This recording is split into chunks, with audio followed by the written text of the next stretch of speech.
Waldy and Bendy. Hello and welcome to Waldy and Bendy's Adventures in Art, the podcast they could not stop. Now you might be thinking, who's Waldy? Well, that's me, Waldemar Januszczak, art critic of the Sunday Times. But as no one can say Waldemar Januszczak, I've become Waldy. But what about Bendy? Well, that's another story. Trying to describe Bendy is like trying to describe the cosmos. He's everywhere. He's everything. He's all around us and above us. He's an art historian, an art dealer. He's a connoisseur. And as we've recently found out, he's a farmer. And he's always on the telly. So is there anything he isn't? Well, let's ask him. Bendor, Bendy, Grosvenor, what are you not? I'm not on the telly this week, Waldy. I've disappeared down the black hole of the Waldy cosmos. Do you know why? No, tell me. So Britain's Lost Masterpiece has been repeated on BBC4 for the last few weeks. They've been going through series 2, of which there were 4 programmes. And it's brilliant, by the way, listeners, brilliant. Very sweet of you to say. So they put the first 3 on Monday at 8 o'clock. And this Monday, we were supposed to have the last episode. But do you know what was on instead? I can't think what it might be. What it was was you. You bumped our last programme. That's a first then, isn't it? It's a first. It's a first. I got in front of Bendy. Oh. Do you know, Bendy, one of the reasons I love talking to you, I love your voice. It's like a cup of hot chocolate on a cold Scottish morning. So warm, so deep. Oh, I do love it. But fortunately, there's going to be plenty of opportunity to listen to it on this podcast because we've got loads of good stuff coming up. And all the pictures we talk about, everything in this podcast, it's all illustrated and annotated on the podcast pages at zczfilms.com. You can even buy your Christmas presents there, everything you want. But first, it's that moment that art lovers cling to and wait for. That moment when we look carefully at the calendar. Dodgy, dodgy, dodgy anniversary. Ah, thank you, Mozart. I do love that jingle. Actually, Bendy, the dodgy anniversary this week isn't that dodgy. I mean, compared with some of the ones we've had on here, it's nearly genuine. Mm-hmm. Because did you know that 2020 is the 200th anniversary of the accession to the British throne of George IV? George IV became king in 1820. Now, we all know what he was like. We've seen those Rowlandson cartoons, haven't we? He liked drinking, he liked eating, he liked a bit of rumpy-pumpy. Well, he liked a lot of rumpy-pumpy. But the best thing about him, I think, was that he loved art. There's a show that's just opened at the Queen's Gallery about the paintings that usually hang at Buckingham Palace. And most of what's there was bought by George IV. So I think we should celebrate him, Bendy, his accession to the throne, and the royal collection, that wonderful art which the Queen owns. I mean, it's a treasure trove, isn't it? The royal collection is just, there are not enough superlatives in my view. It's a unique collection in the world. We're so lucky to have it in this country. It's full of amazing pictures. And for my money, they always put on the best exhibitions these days too, in places like the Queen's Gallery. The catalogues that you get in a royal collection exhibition are absolutely unsurpassed. They're full of detailed extra new scholarship and lovely illustrations and fascinating facts. So I'm a big fan of the Royal Collection, and I'm not just saying that because I've always had a strange fantasy of one day ending up as the Queen Surveyor of Pictures, because I quite like the idea of being Surveyor of Pictures. No, I genuinely love everything the Royal Collection does, and you're quite right to highlight the central role in that of King George IV. I wonder if we should talk about the perhaps unfortunate parallel, though, between monarchs who are great art collectors and not necessarily such good monarchs, because I think probably in the company with George IV of being our greatest art collecting king in this country was, of course, Charles I, and he lost his head. It's true, isn't it? I mean, there have been 2 great royal collectors, haven't there, in Britain? As you say, Charles I and George IV. And both of them were lousy kings. And indeed, I think that their love of art played an important role. I was going to say downfall. It's not quite true of George IV. I think it's certainly true of Charles I, that at least it poisoned people's attitudes towards them. I mean, this country just doesn't like kings and queens that love art. They hold it against them. They don't like people that spend lavish amounts of money on building things, do they? And castles and palaces. And I mean, George IV, he rebuilt Buckingham Palace. He rebuilt Windsor Castle. Charles I, I mean, God, there was that show at the Royal Academy last year, a couple of years ago, about the collection that he built up. I mean, it was astonishing, wasn't it, Bendy? Amazing. And the money he spent on bringing, whole boatloads of pictures over from Italy, the celebrated Mantua collection and so on, was quite extraordinary. And I think you're absolutely right to say that it did pollute minds against him. I think it's very interesting that one of the first things the Cromwellian interregnum did after they cut Charles's head off was flog his art collection. They couldn't get it out the door quick enough, and sometimes at really crazy low prices as well. I know if they hadn't done that, if you think of the things that would have been here, I mean, I know we've got tons already, Yes. but I mean, if you go around the Prado and basically 50% of it would have been in Yeah. England. All Yeah. those Titians, they were all here, all those Rubenses, and they were all sold off by the Cromwellians. And it's lingered, I mean, I know when I started writing about art, one of the things people always used to tell me, if you go into a sort of contemporary art gallery, people would say, oh, the trouble with the British is they don't really like art. They like literature. They like Jane Austen, but they don't really like painting. I hate to say this, but I think there's a germ of truth to that, I mean, it's just not built into us. I think perhaps some of it's to do with the fact that a lot of art is Catholic. A lot of old master art has a Catholic underpinning. Yes. And there was a prejudice against that here. Because, I mean, if we're talking about monarchs who supported art, I mean, the first one we should really be talking about is Henry VIII, isn't it? I mean, because it was Henry VIII who, in a way, kick-started the great art tradition in Britain by bringing over Holbein, wasn't it? Indeed. But then he also managed to light the fire that destroyed so much of what had gone before, of course, with this great dissolution of the monasteries and the iconoclasm that resulted. I think I'm always like to wave a flag for Henry VIII's dad, Henry VII, because I think actually he was the first monarch who really grasped the importance or the value, I should say, of art in terms of enhancing royal glory and thus royal power. He was a very clever fellow, Henry VII, and when he took the throne, with a very, very weak claim, it has to be said, in 1485. One of the ways he realized that he could cement his authority, do you know this? No. He was the first monarch to put a profile portrait, an accurate portrait of his own head on the coinage. So before then, if you look at any coinage from, the reign of Henry VI backwards, English monarchs had always been represented by a generic face with a crown on. And Henry VII, realizing he had a weak claim, one of the best ways to make sure everybody in the country knew who this new king was and what he looked like was to put his own face on it. And that was quite a shrewd move. And of course, it's been happening ever since. And interesting, if you look at a 20p piece in your pocket, you'll see another one of his artistic innovations, which of course is the Tudor rose, which united the houses of York and Lancaster. So you're right to highlight Henry VIII, but I also think Henry VII plays a very crucial role in starting that process. It's interesting, isn't it? This idea of putting your face out there. I mean, it's what the Romans did to, as it were, outline the edges of their empire. I mean, all those busts of Julius Caesar and Marcus Aurelius and all those. I mean, they're not there because they're meant to be likenesses. They're there as kind of markers of power, aren't they? That's why they all look exactly the same. All the Julius Caesars look exactly the same. And the same thing happens with stamps, with coins. But I mean, the invention of the Tudor rose was interesting because that's like a symbolic thing, isn't it? I mean, suddenly you've got a face and a symbol to go with it. Yeah. But what it all underlines is the importance of the image, isn't it? I mean, the way that the visuals have been used to cement identities. And if I can go back to Henry VIII, you see, the thing about him is, let's face it, if Holbein had not basically invented Henry VIII, with that famous image of him, would we be talking about him as much as we do? Would Wolf Hall have been written? Would we be obsessed with the Tudors in the way we are? If we didn't have this incredibly dynamic and clear image of bluff King Hal standing there with his legs apart and his hands behind his belt and all that. Holbein invented the Tudor image, didn't he? Yes, he invented our public conception of Henry VIII with arms akimbo, this huge man striding across the frame. Slightly reminds me of you sometimes, Waldy, in your shows. You know how to hurt a man, don't you?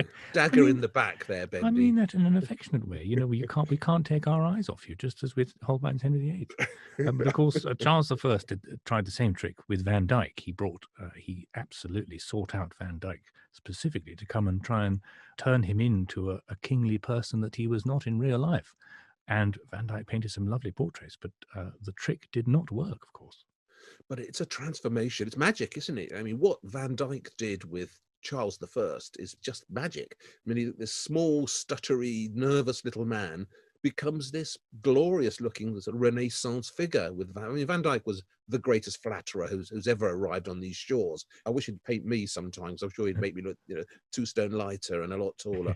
But it's this idea of the royal image. It's this same thing, isn't it? I know, when Prince William started to study art history at Edinburgh, I remember researching this. Somebody asked me to write an article about it, and I was thrilled that he was doing art history, and that's where he met Kate, wasn't it? Doing art history.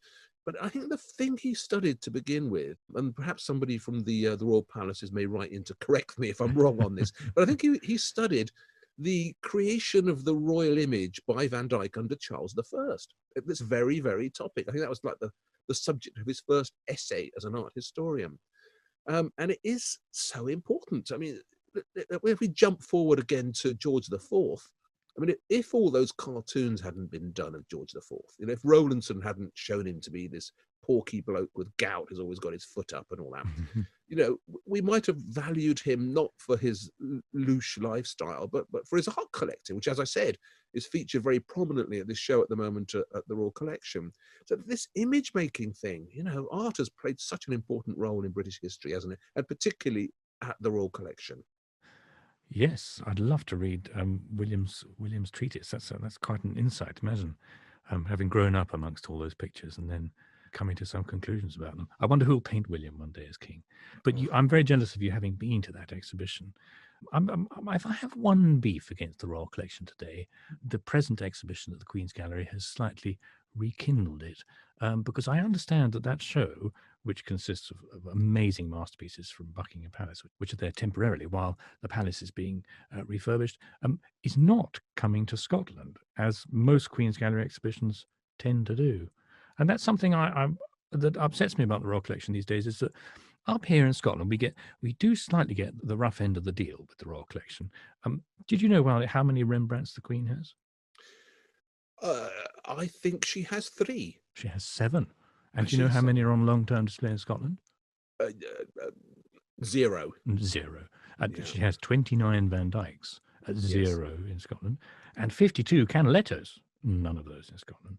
Yes. So I hope that we can, I think, because it taps into one of my sort of crusading things, is that in this country we need a massive art redistribution, I think, because these days with so many galleries and regional galleries really suffering, particularly as a result of the pandemic and years of cuts to funding, I think it's such a shame. I think absolute scandal, in fact, that so much of our great art is basically sitting either in museums, storerooms, or even palaces in and around London. I think we really need to shake things up a bit. And you guys down there in London, you have everything, and you've got to stop being so grippy with all these masterpieces. Have you been in Buckingham Palace, Bendor?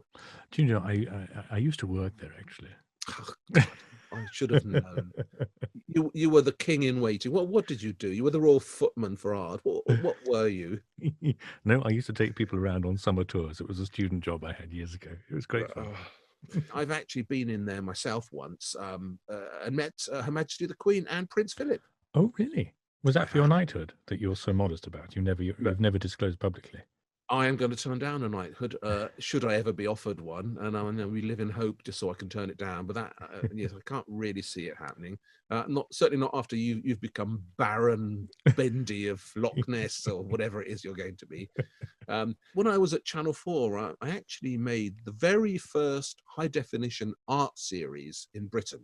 And it was all about the Royal Collection. It was presented by Christopher Lloyd, who was the previous surveyor of the Queen's Pictures, the job that you're going to get in a couple of years' time, Bendor. Indeed, yes. Vote Bendy.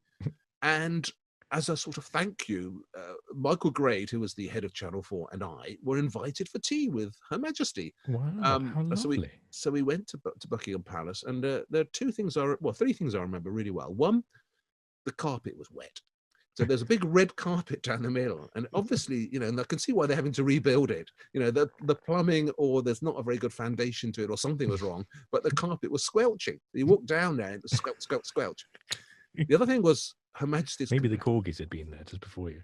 No, there's far too much water for that. It was a genuine seeping up from the ground. The Queen's complexion. Her Majesty has the most perfect complexion. And I looked at it and I just couldn't work out how someone could have such a beautiful porcelain face. It was like a piece of mice and glorious. And the third thing I noticed was that Prince Philip was a lot shorter than I thought.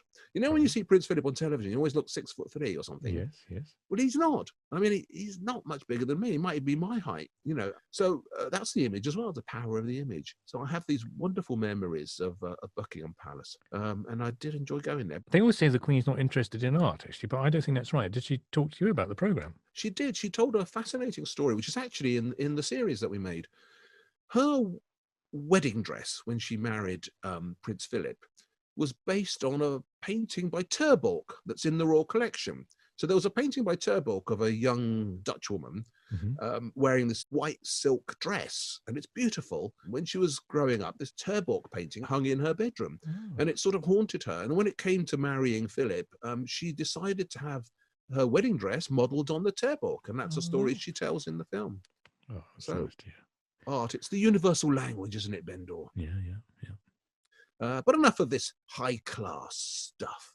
It's time to get some mud on our shoes again. And not just mud. There's lots of other stuff as well deposited on the ground where we're going next.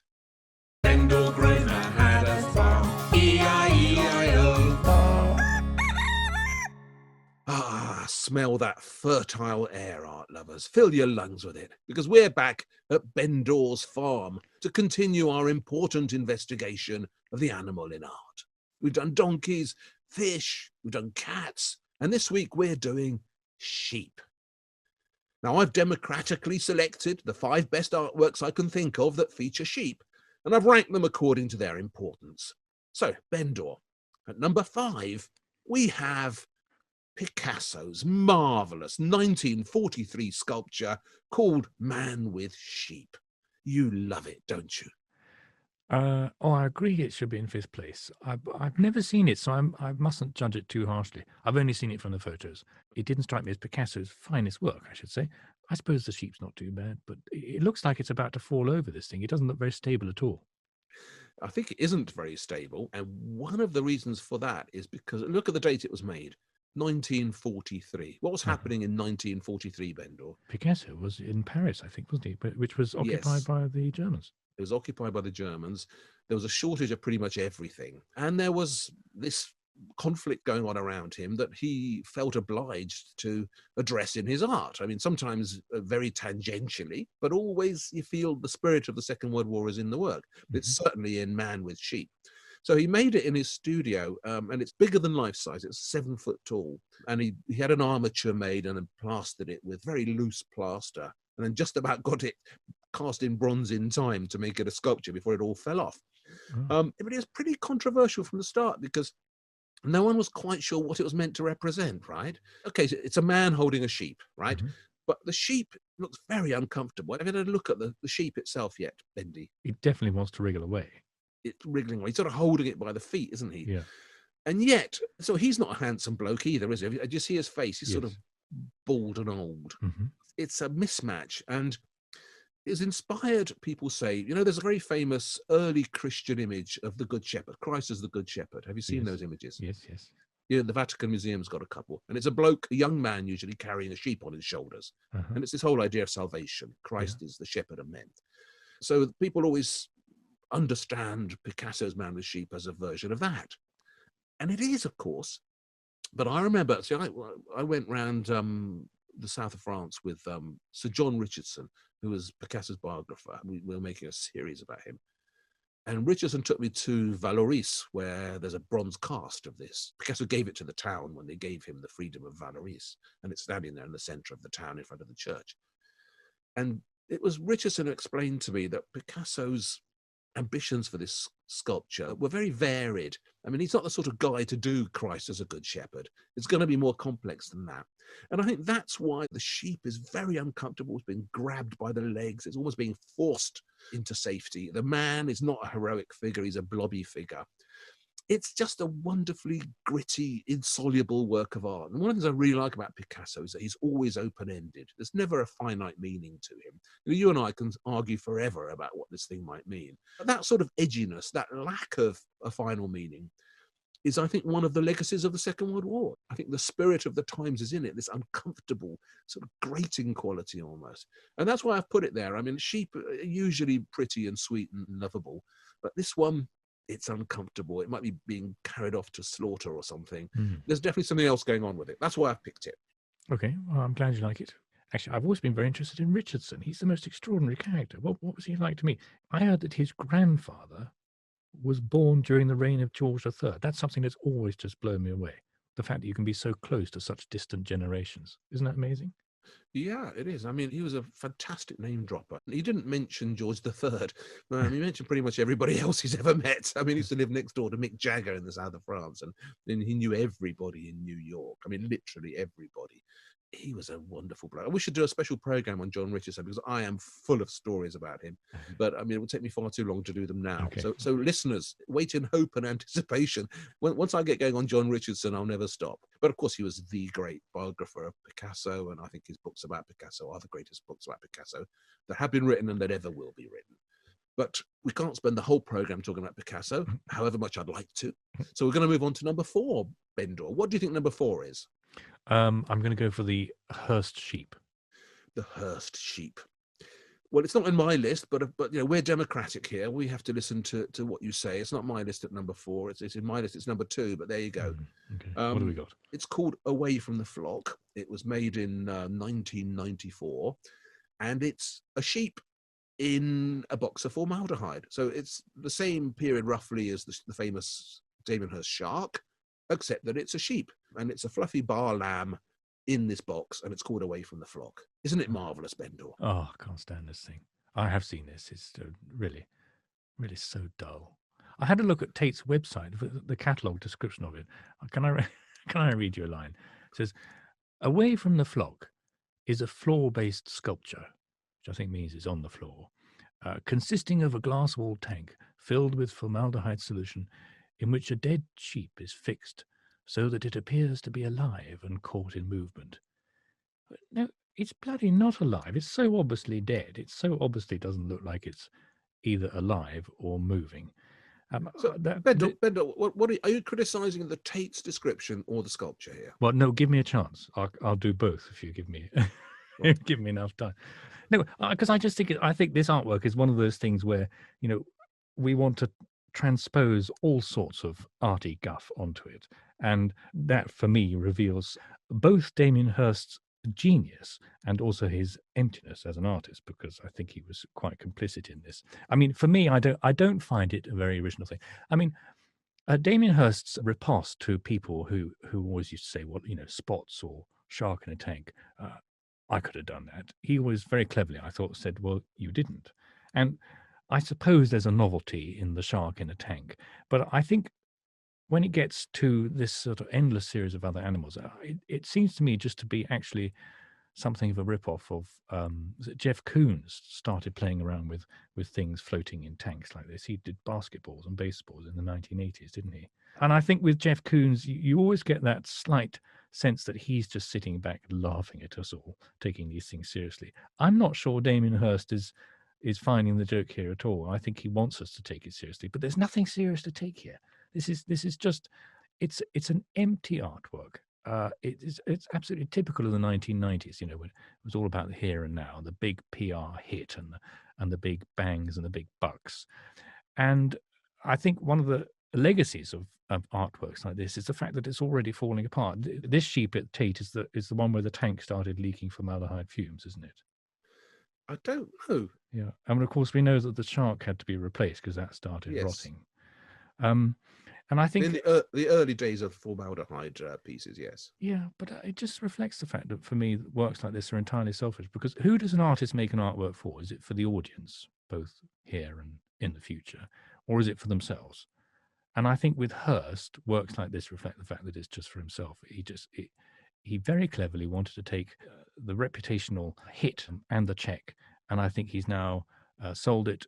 He's laughing all the way to bank, and good for him. But we're left with this empty artwork, which is falling apart before our very eyes. And I don't think it's going to stand the test of time. So I wouldn't have put it in my list at all. Bravo, Bendor. I think you've just broken the world record for being wrong the most amount of times in a 3-minute rant. My word. Okay, Away from the Flock is a wonderful piece of British 1990s art.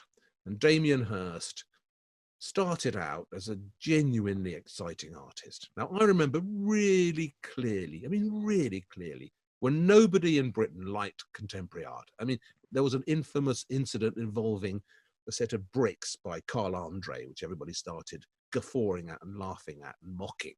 And it was on the front page of the Sun even, isn't art stupid?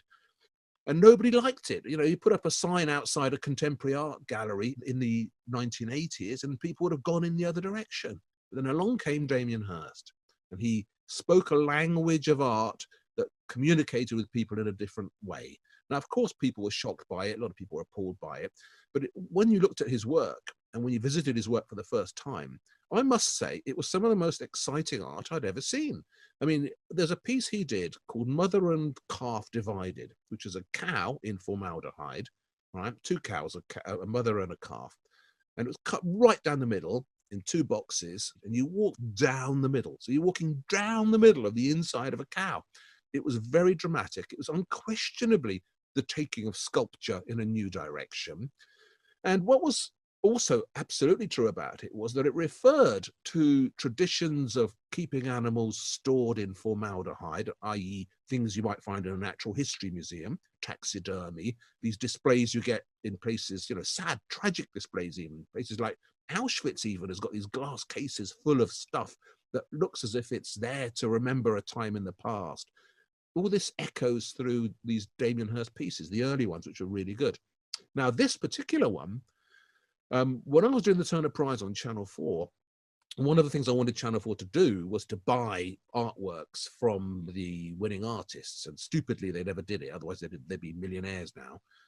But this was one of the pieces that we showed at Channel 4 in the cafeteria. This was in the cafeteria at Channel 4. People came to look at it to try and get a sense of Damien Hirst. And everybody loved it. They loved it.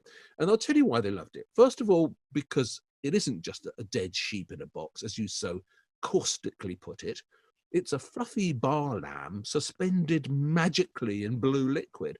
As an object, it's actually really rather gorgeous and miraculous. And it doesn't look dead.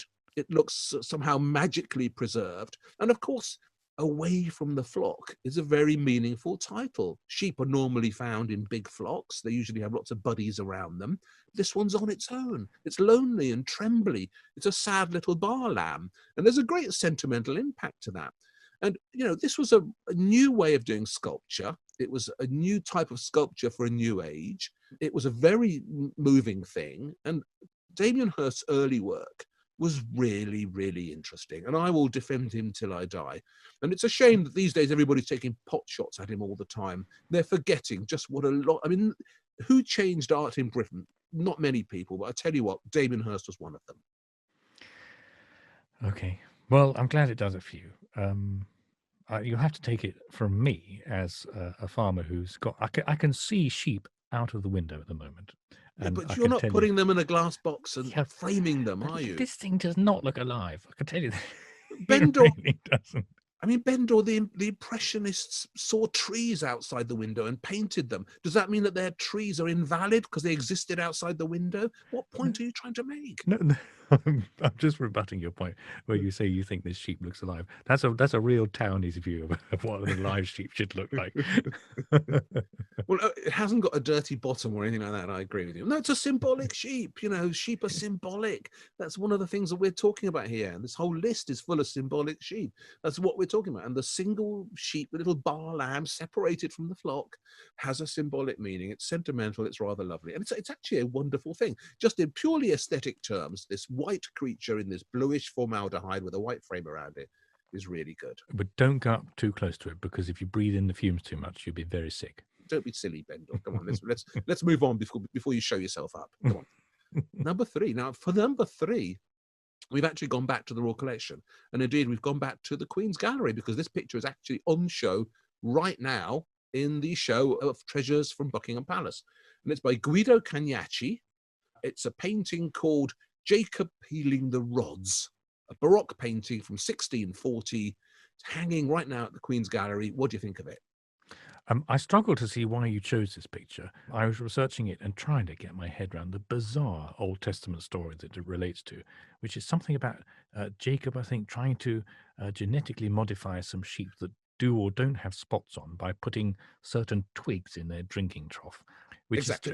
it's so far out there in Old Testament, isn't it? But then I there's thought it some would sheep in appeal the to you, the farmer in you. See, this is your life in a frame, isn't it? I mean, that's why we chose it. well, I was looking for the sheep in it, which are very small in the background. And am I right in thinking you chose this painting because there's a sheep doing something that looks quite like mating in the background? Is that why you chose it? It's not why I chose it, but Oh, they are mating, and mating is an issue here. Yes. so this is the most beautifully painted shagging sheep in art history. Is that where we're going? No, it's not that. It's to do with the symbolism. Now, you see, I like Guido Cagnacci. I think he's one of the underrated masters of the Baroque, and people have started to understand him and know him a bit recently. But for 400 years, he was basically forgotten. But he's got this picture which hangs in the Royal Collection in Buckingham Palace above the fireplace, and we can see it now really well in the show, right? Hmm. I mean, you say it's a crazy story. It is a crazy story. It's absolutely a crazy story. So Jacob is basically, for complicated reasons, he has to produce some spotted sheep. Otherwise, he can't marry Rachel. That's the girl on the right that he's in love with. Instead, he's stuck with Leah, who's the girl on the left, right, who's Rachel's sister. In those days, a bloke could marry two sisters, at least in the Bible they could. So to get out of this and to be able to marry Rachel, he has to become successful as a sheep breeder of speckled or dotty sheep. So according to some kind of weird natural magic, this stick that he's peeling in front of him, right? If he cuts the bark off and creates the white patches on it, rings of white, this white black effect on the stick, and then sticks the stick in the water when the sheep are drinking from it, the sheep will be inspired to mate and to produce black and white speckled sheep. I mean, people say the Bible shouldn't be taken literally. How can they say that? How can they say that when this story is out there? And Jacob is, of course, the founder of Israel. It's crazy, isn't it? It's a crazy story, but it's just such an interesting picture. You see, once you know what's going on here, I mean, this is as unusual a religious image as you'll ever see, isn't it? Yes, it's very eccentric. I'm glad you like Kanye. He's, I think, probably deserves his relative obscurity, in my opinion, especially if we're judging him on his sheep painting abilities. But it's a very fine stick that Jacob is peeling. He's painted a good stick, so that's what we can say for it, I suppose. Okay, I was going around this collection with the current keeper of the Queen's pictures, Desmond Shaw Taylor, right? Oh yes, fine gentleman. A very fine gentleman, and when you get the job, you'll be able to write wonderful things about your predecessor, Desmond. Now, tell me if you think he's right. Right? He reckons that there is a sexual pun in this picture because the way that Jacob is holding the stick and the way that he's looking up at Rachel implies a desire for. Well, you can see what I'm getting at, can't you? Have a look. What do you think? Ah, hence the shagging sheep in the background. Well, yes, I suppose it Yes. all makes sense, doesn't it? So, like all of these stories, it's really not about the Old Testament tale. It's about sex and lust, isn't it? Well, the thing Um, is that Leah, who is the one whom he did marry to begin with, but he was really in love with Rachel Jacob, according to the Bible. Rachel could not conceive children. I mean, I think he was 77 or something, Jacob. He doesn't look 77 in this, does he? But he was 77 when he met this family, the two sisters.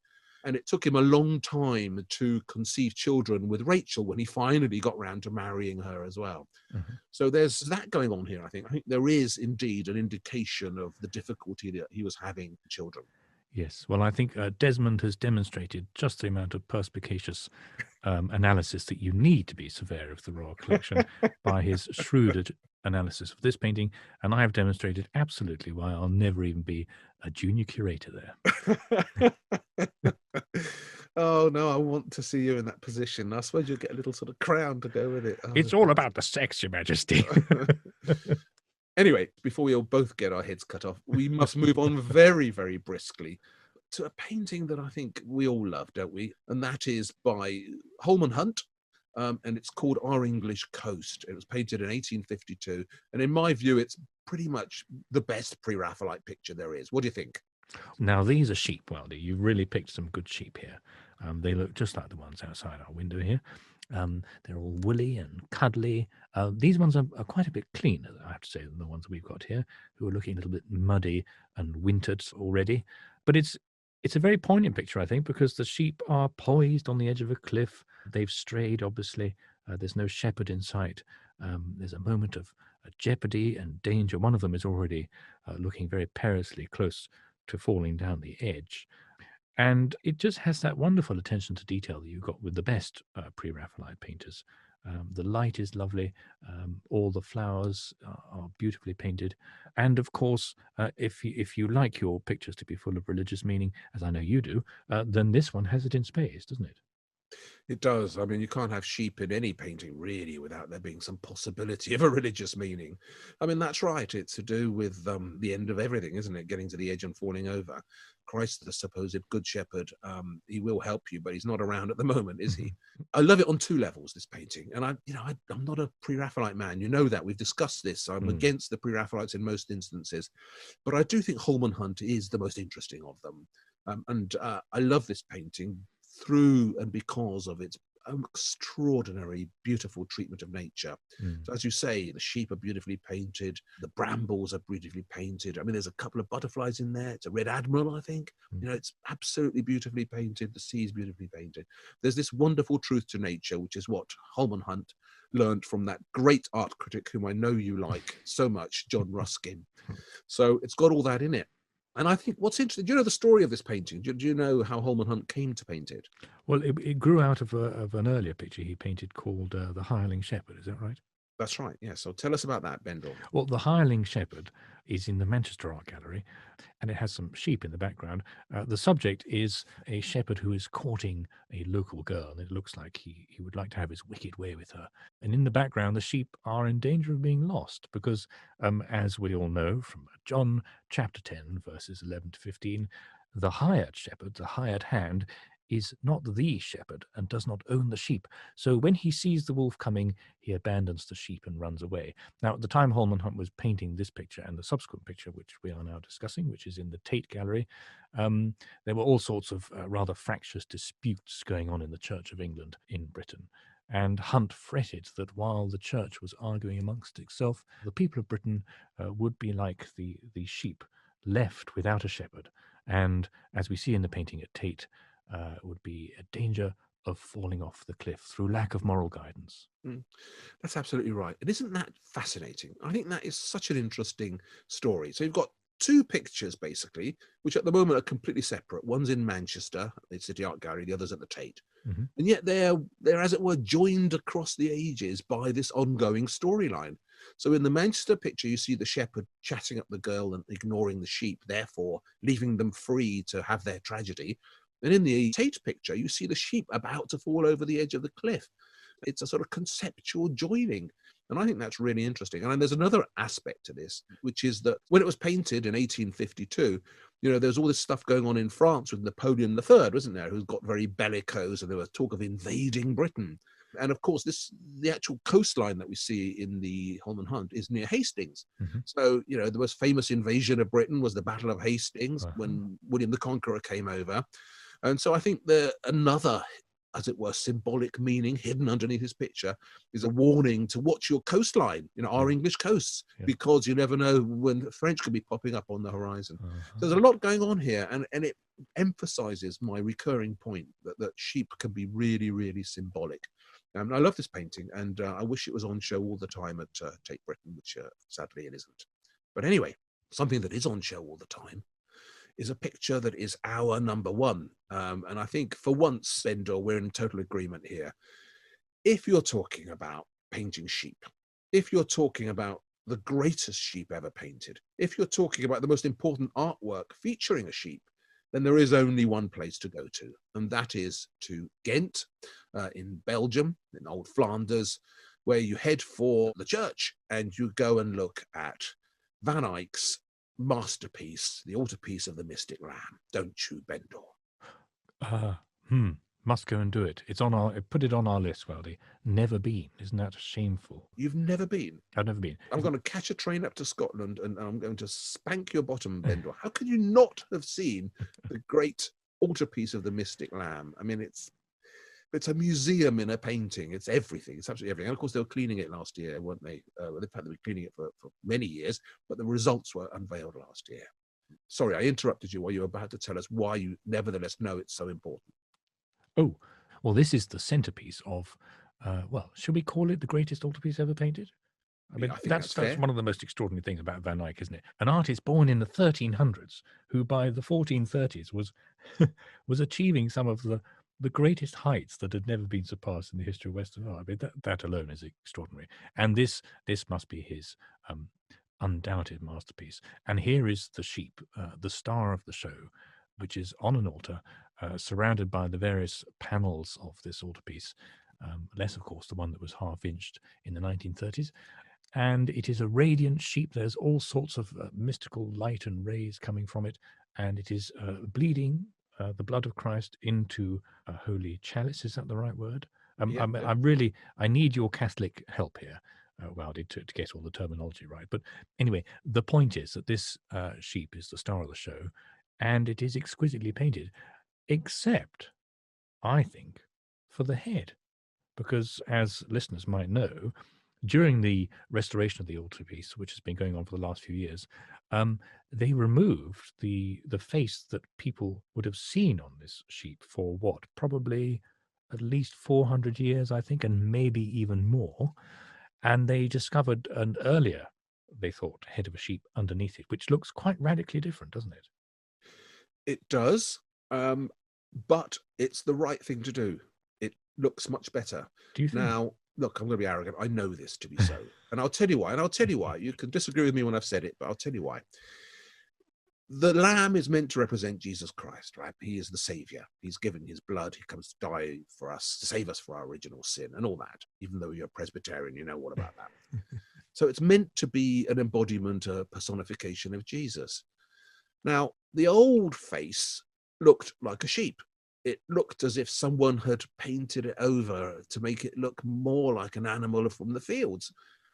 When they removed that oil paint, they had a sort of rather strange face that had a big stare to it. And what you have to remember is that it's tiny. This is a massive altarpiece, and it's got all these panels in it. And the sheep forms a tiny bit of the middle, although it's the center of the action, and it's absolutely the center of the picture.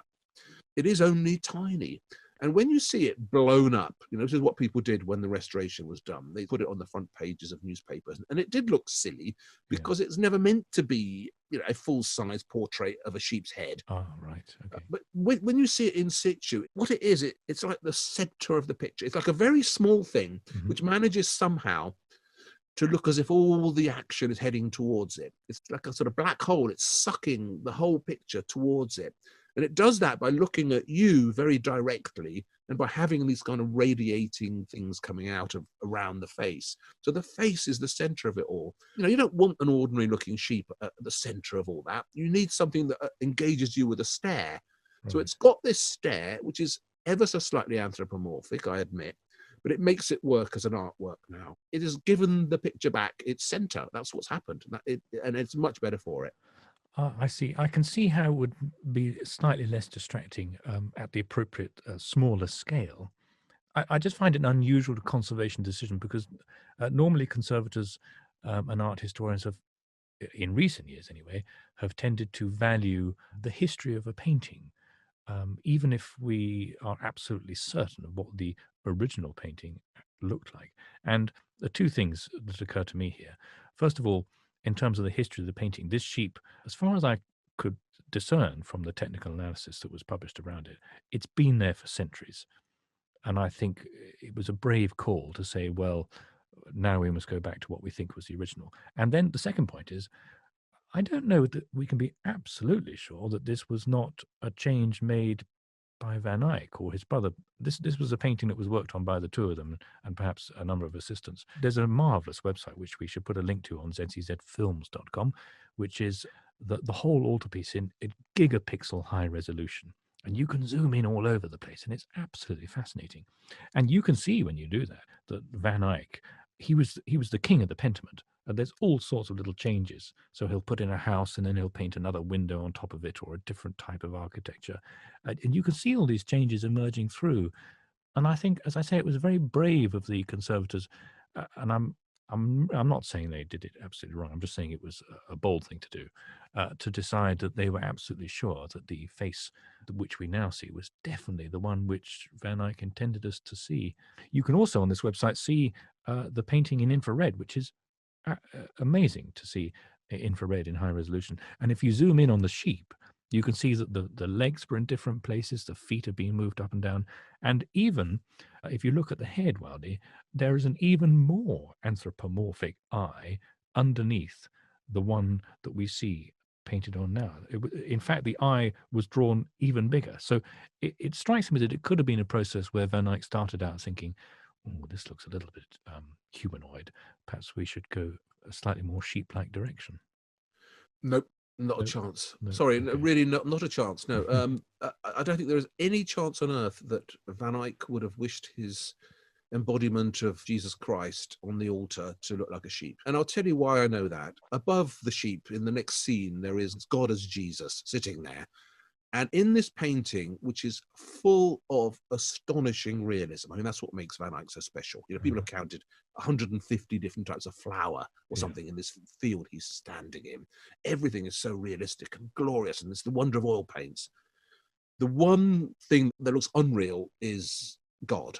You know, there is a figure of God who's standing there like a sort of Egyptian sculpture, absolutely stiff, with this incredibly forward-looking face, very much an artificial sense of idol about him. Uh-huh. And it's a God that you can believe is not human. It's a God that's godly. And if you go straight down from there to the sheep, you've got that same forward-looking thing. Right. And I think just in the basic religiosity of it, if you're Van Eyck back in the beginning of the 15th century, you know, your idea of divinity is not going to allow you to paint Jesus Christ looking like a sheep. It wouldn't have happened. And so, although it's a lovely idea, and I can feel your farmer roots showing here, and I wish I could agree with you because we're such good friends, but I genuinely think that's an impossibility. It's one of those fusses that should never have been made. It's a fantastic restoration. They've gone back to the original wherever they can. It's frankly thrilling. Let's just make a date to go back there when all this is over, when COVID time is over, Ben, or me and you in front of Van Dyck's altarpiece of the Mystic Lamb in Ghent. Honestly, you will love it. Or go and see the alien sheep. Marvelous. Okay, it's a date. Now, away from these problematic territories, let's move on to something a little bit more straightforward and certainly more up your path, perhaps, and certainly up my path as well, because we're going to that bit of the show where we get to choose a masterpiece from the whole of art that we would like to have hanging on our wall, because we can have anything at all, absolutely anything. On the wall.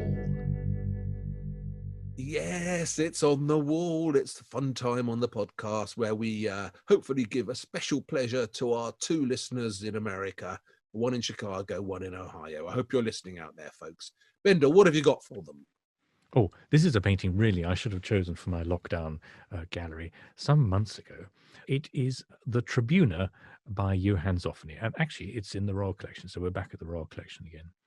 Now, this is a painting of the Star Room in the Uffizi Gallery, in which the Medicis used to hang the gems of their collection.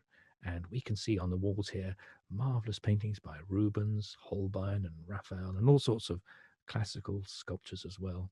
The painting was commissioned by King George III and Queen Charlotte in 1772. Zoffany said he was off to Florence and would they like a painting? And they said, yes, please. Show us what the Medicis have in their gallery and we can compare it to ours. Wouldn't that be lovely?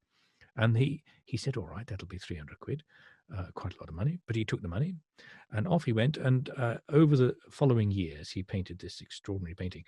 And the attention to detail in some of the pictures that we can see hanging on the wall is really breathtaking. You can test your connoisseurship with it, really, because you can almost discern the various techniques of the Rubens painting is painted as sort of Rubensian technique and so on and so forth with the Holbein and the Raphael. But then Zoffany took his time with this painting and he took a wrong turn, it has to be said, at least from the Royal Collection's eyes. He decided to put a number of people in it.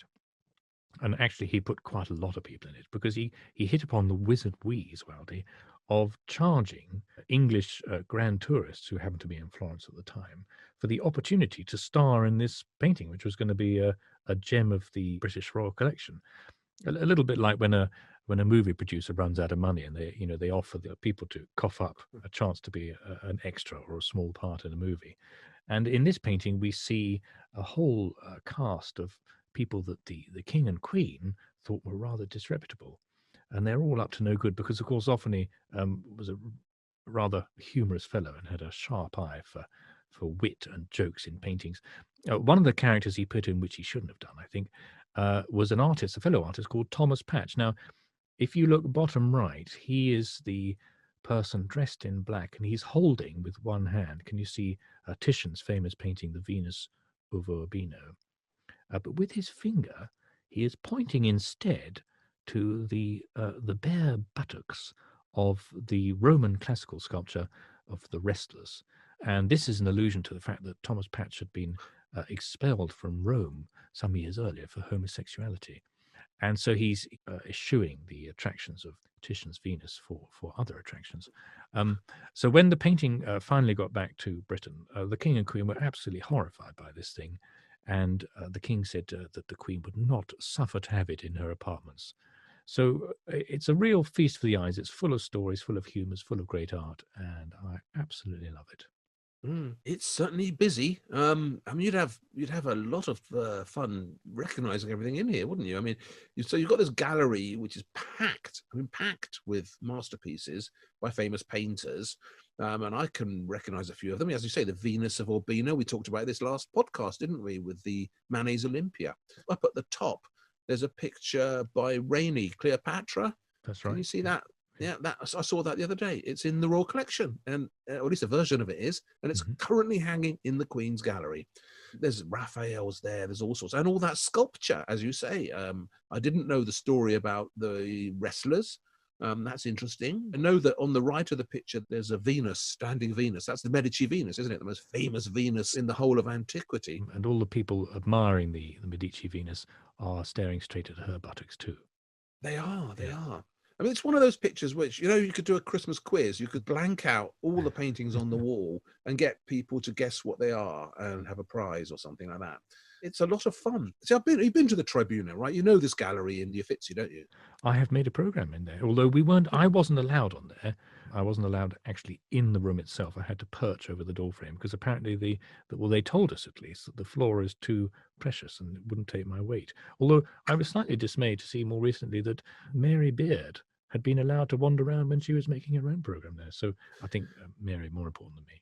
Bendor, have you made a program? What can I say? I have, and I'm even I suppose it's probably because I'm lighter than you. They did allow me to walk on the floor, which is actually covered up in the Zoffany, isn't it? You can't really see the floor. But yes, I mean, what's perhaps missing from this picture is a sense of what an extraordinary room it is, because it is the most important room in the Uffizi, the Tribuna. It's a wonderful Renaissance room with this gorgeous marble floor, pietra dura floor, and which I think is meant to represent a garden or something, but it is absolutely stunning. And when I went to see it, and when I filmed in it, it was full of Bronzinos. There were all those Bronzino portraits of the Medici, so as Cosimo I, etc. And it was very dark and moody and a completely different sort of space from the one here. And I think the other thing about it is that in real life, it's quite a small room. It doesn't feel huge, but the Zoffany makes it much, much bigger, doesn't it? Yeah. Well, I think he had to get all the paintings in. Yes. Should we point out that it's actually octagonal, this space? Okay, yes. And what do we see? We only see three sides of Zoffo, don't we? Yeah, but it is octagonal, the gallery. Again, I remember from the time I filmed in it, it was rather beautiful because, the number 8 is special in Renaissance religious thinking. It's a number that equates to a sacred geometry linking the earth and the sky and all that. Well, it does. And so there's a lot of columns in art, a lot of fonts, a lot of Byzantine churches based on the octagon. It became a kind of sacred shape. And I think the fact that the Tribuna in Florence, in the Uffizi, was an octagon was part of that. So, yeah, just an interesting space, fabulous picture. hours of fun trying to work out what all the pictures are. So that's a really good choice, because if there is a more serious lockdown and we head for a sort of tier 5 or tier 6 or tier 7, God knows what's ahead of us, this would be the picture you want, wouldn't it? Because it would keep you endlessly interested. But speaking of tier 7s and indeed tier 8s and tier 9s, I've gone for something incredibly tearful. I've gone for Roger van der Weyden's Descent from the Cross. I should have gone for this a long time ago because it is, quite frankly, one of my favorite pictures and quite possibly, I think, the greatest religious picture ever painted. It's certainly right up there. Yeah. It hangs, as you know, in the Prado, in a wonderful space, largely to itself. And we just talked about Van Eyck a minute ago and the altarpiece of the Mystic Lamb. This is Flemish realism taken a couple of steps further. And what it is, it's Christ being taken down from the cross, and gathered around him are the various mourners who were there at the time. So his mother, the Virgin Mary, is slumped on the ground. John the Evangelist in his red robe, he's there. Mary Magdalene, my hero, she's there on the far right. Other Marys of Jesus' circle, they're there. Nicodemus is there. Joseph of Arimathea is there. And all these characters look incredibly real. I mean, this is the thing that Roger van der Weyden brought to Flemish art, this astonishing sense of reality. And where it is concentrated, where it becomes something miraculous, is in the painting of tears. Now, no one ever has painted tears like Roger van der Weyden. Somebody counted 100 different types of tear in this picture. Every face has these amazingly, brilliantly painted droplets pouring down it. And it can't help but sort of push you into moods of sadness and empathy with the terrible fate of Jesus as he's being brought down from the cross. So it's an astonishing picture. It takes your breath away. I mean, I defy anybody looking at this not to be overwhelmed. I'm sure you were, Bendor. It's just a masterpiece, isn't it? This is a masterpiece even I have seen in the flesh. You're quite right, I think, to say it's one of the greatest such subjects ever painted. And I said this earlier, but I've always thought it's terribly unfair, actually. We call artists like Van Eyck and Van der Weyden the Flemish primitives, because straight out of the box, back in the 1430s, they were painting these extraordinary paintings, which have very rarely been surpassed. I think art history, in calling them the Flemish primitives, has done them an injustice. We've chosen two real highlights this week, Waldy. I can see that this one is going to hang in front of your bed. This is a bedroom painting, isn't it? This is to stir you every morning and stir you at night. It's quite an extraordinary thing. I was reading in the history of it, though, as to how it ended up in the Prado. I'm not sure if this is right, but it said that in 1548 it was swapped for an organ. And that's how it ended up in the Habsburg collection. That's the most extraordinary swap. Provenance. I don't know about that. No. The only extraordinary, well, I think it's extraordinary. The only extraordinary thing I know about it is that it was commissioned by the Crossbowmen's Guild in the town of Leuven in Belgium. And because Van der Weyden wanted to please the crossbowmen, Jesus's pose with the arms outstretched and his body hanging down is based on a crossbow. So he's adopted the pose of a crossbow. And if you look in the corners of the picture, so all these figures are arranged within an illusionistic niche. So they're almost sculptural in the way they sit in this space. And in the corners are these Gothic details. And amongst the Gothic details are more crossbows. So there are these hidden crossbows in here. In fact, Find the Crossbow is a great way to look at this picture. Look, this is a painting I could go on and on about. I mean, it moves me in ways that I can't begin to express. But it's had one very unfortunate consequence, really unfortunate consequence, because during the last lockdown, Bendor, one of the things I did was to reform our old band, the Singing Art Critics, and we recorded some special lockdown music on the Isolation EP. And one of the bits of music we recorded is in fact devoted to Roger van der Weyden. It was a challenge, really. I mean, can anybody write a pop song about Roger van der Weyden? The answer is no. It didn't seem possible. It didn't seem possible. And to prove it, we had a go. So, who are your fellow bandmates? Brian Sewell on bass. We've got Susan Sontag on vocals and backing vocals. There's Robert Hughes. He's on backing vocals. Winkelmann on lead guitar. It's an extraordinary array of talent. John Ruskin on drums. John Ruskin is on drums. How did you know that? You recognize the beat, right? I'm going to say goodbye. And from you, Bendor, it's going to be Cheerio. And in the meantime, all you unfortunates out there, here it is. Here is Roger van der Weyden by the Singing Art Critics.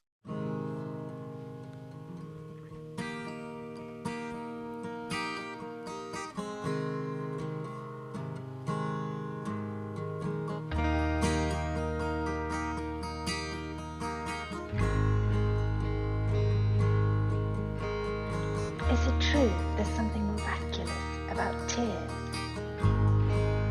Yes, it is, but only if you paint them properly. Has anyone ever done that? There is someone. There is someone.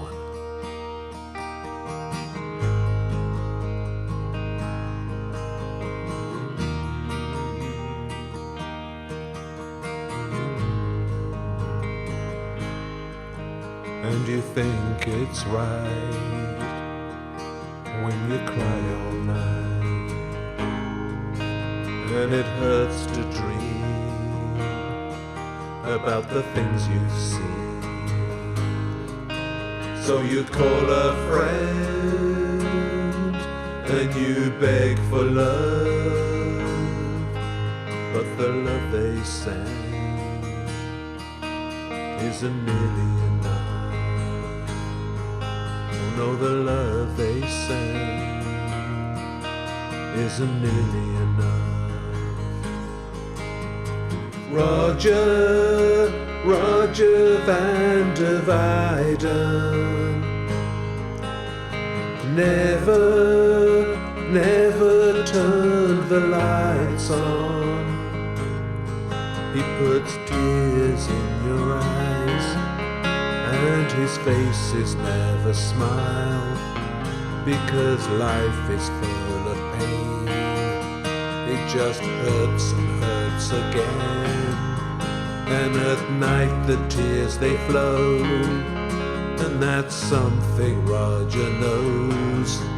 There's 100 kinds of tear, and 1,000 things to fear. Roger van der Weyden.